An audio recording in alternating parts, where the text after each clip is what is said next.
të punë, e kena pas me kontrol. Nga viti 2023 kanë qenë. Ja, se na konë të zupunë, e na konë me kontrol. Por ne kemi dhënë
gazetarë, mirë se keni ardhur, siç po e shihni sot, po zbatohet një vendim i gjykatës, procedurë rikthimi i ligjshmërisë prona Ministrisë së Bujqësisë do të rikthehet publikut të qytetarëve një objekt i cili është ndërtuar këtu nuk ka raporte me Ministrinë e Bujqësisë, po i rikthehet komunitetit, do gjelbrohet këtu fillimisht dhe do i shërbej studentëve, stafit ministrisë, stafit kërkimor, sepse këto toka kanë qenë të gjitha të Institutit Bujqësor të Kosovës, do të shfrytëzohen si vende ku potencialisht në hyrje të Prishtinës pranë aeroportit do i tregojmë edhe botës që edhe ne mund të bëjmë një projekte të inovacionit në bujqësi, projekte bashkëkohore sa i përket digitalizimit të bujqësi, gjitha këto hapësira 1.2 hektar që kanë qenë të uzurpuara do të lirohen sot. Se po të zupunë, e kena pas me kontrol. Nga viti 2023 kanë qenë. Ja, se na konë të zupunë, e na konë me kontrol. Por ne kemi dhënë hapësirë të palëve që të shfrytëzojnë të gjitha mekanizmat, të shfrytëzojnë mekanizmat gjyqësor, edhe gjykata ka pru vendim final që nga viti 2025 që kjo objekt përfundimisht duhet i rikthehet Ministrisë së Bujqësisë dhe po e rikthejmë, po ashtu po shfrytëzojmë nuk i ky hektar dhe shfrytëzojmë për Ministrinë e Bujqësisë dhe objektivat tona. Ka dhe objekte tjera që kanë Është 1.2 hektar, është disa objekte që do të renohen për një periudhë të shkurtër. Dhe ato do të gjelbrohen. Do të gjelbrohen, do t'i rikthejmë Ministrisë së Bujqësisë, jo vetëm ky objekt, por është edhe mbrapa nëse shkoni, bukur i hapësirë shumë e madhe që ka qenë gjatë kohë jashtë shfrytëzimit të Ministrisë së Bujqësisë. Këto ofër ka qenë planifikuar me u ndërtu edhe objekti i ri Ministrisë, a është në këtë pjesë apo do të ndërtohet gjithë kjo hapësirë do të shfrytëzohet për qëllime publike të Ministrisë së Bujqësisë. Pra, qëllimi jonë këtu është që të ardhmë në kuadër të projektimeve tona, planeve tona për bujqësinë bashkëkohore, po ashtu të ofrojmë mundësi hulumtimi, platforma të digitalizimit, po ashtu edhe ferma demonstrative, po e rëndësishme është që do t'i rikthehet Ministrisë së Bujqësisë për përdorim për objektivat e Ministrisë së Bujqësisë. A ka dikush pyetje tjera? Ne ju falenderoj për vëmendje. Edhe një pyetje, përmendet që më herët se u zgjodh bashkë sot që më u bërë rënimi, a lidhet kjo me fushatën zgjedhore tash? Jo, nuk ka të bëjmë me fushatën zgjedhore, në fakt pas vendimit ka filluar procedura e prokurimit për kontraktorin dhe javën e kaluar kanë proceduar të gjitha proceset e ankimimit në OSHP dhe kontrata është nënshkruar në momentin e parë kur e kemi pas dritën e jeshili nga OSHP-ja. Duhet ju potencoj që s'ka të bëj asgjë me fushatën zgjedhore, është punë normale. Në fakt ne kemi planifikuar që kjo të bëhet diku në prill, mirë po pat ende vazhdu procedurat, s'ka të bëj asgjë me fushatën zgjedhore, është rikthimi i ligjshmërisë. Pronë publike po ja kthejmë popullit Kosovës. E cili ka qenë vendimi i gjykatës? Gjykata pala është anku, edhe gjykata përfundimisht ka vendosur që kjo pronë t'i kthehet Ministrisë së Bujqësisë. Domethënë gjykata e ka dhënë verdikt këtë apo jo? Po, ashtu është, ka qenë konflikt administrativ iniciuar që nga viti 2023 ndërmjet palës dhe Ministrisë së Bujqësisë, po ja gjykata kështu ka vendosur në favor të Ministrisë së Bujqësisë, sepse ç'është e vërteta Ministria e Bujqësisë ka qenë pronari i kësaj toke dhe pa jashtë vullnetit të Ministrisë së Bujqësisë, kjo pronë ka vazhduar të jetë kështu që nga viti 2023. A kemi pyetje tjera?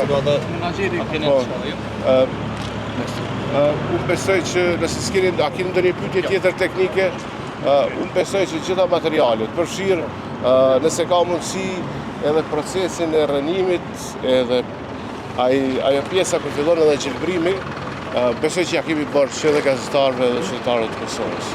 Ju falenderoj për vëmendjen që i keni dedikuar kësaj çështje, një porosi të gjitha pronat e Ministrisë së Bujqësisë në çdo cep të Kosovës janë duke ju rikthy publikut. Ne i kërkojmë të gjitha bizneseve edhe në kontraktorëve të cilët jashta procedurave administrative, jashta procedura ligjore shfrytëzojnë tokat e Ministrisë së Bujqësisë, ju lutem në një mënyrë ose tjetër, ne do t'i rikthejmë ato tek publiku. Apo planifikoni të paktën me fillu edhe ndërtimin e objektit, për shkak se do thosh qiraja më ore që pagunin në objektin aktual ku janë. Ne kemi marrë një vendim, vendimin e parë që kemi marrë është që Ministria e Bujqësisë ka paguar deri më tani afërsisht 1 milion euro. Qira, paradoks nuk etik. Ministria e Bujqësisë paguan qira, kurse objektet tona, prona jonë është përdorur nga privatët. Po si të qoftë ju më ndan fund kësaj. Unë kam zgjedhur një vendim. Vendimi i parë ka qenë Ministria e Bujqësisë, të gjitha institucionet e saj vartëse, gjitha agjencitë të rikthehen në objekte publike. Kemi filluar në Mitrovic, ku e kemi rikthyer nga privatët, kemi çuar në objekt publik dhe do vazhdoj gjithandej Kosovës. Po punohet në Pej, në Gjakov, çdo ku ka objekte private në Ministria e Bujqësisë ose agjencionet vartëse kanë qenë në institucione private, do të kthehen në institucione publike. Kjo është agenda, nuk lidhet asgjë me asnjë proces zgjedhor. Pra ka të bëjë me një gjë që është mandatore dhe ligjore. Do rikthehemi në pronat tona. Ju falenderoj shumë.